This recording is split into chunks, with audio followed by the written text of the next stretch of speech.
নমস্কার বন্ধুরা, তোমাদেরকে আজকে আমি দেখাবো মলা মাছ আমি কী দিয়ে রান্না করে নিচ্ছি।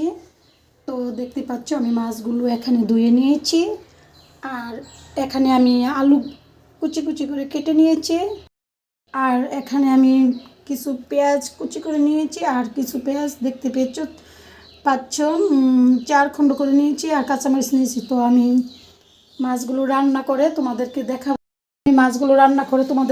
আমার রান্নাটা কীরকম হয়েছে। তো চলো আমি চুলায়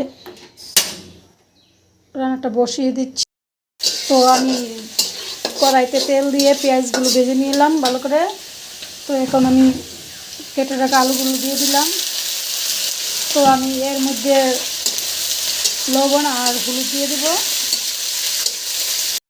এখানে আমি মাছগুলো জিরার গুঁড়ো, ধনিয়ার গুঁড়ো, হলুদ, মরিচ যা কিছু আছে সব কিছু দিয়ে আমি মেখে নিয়েছি। এখন আমি মাছগুলো আলুর উপরে দিয়ে দিচ্ছি।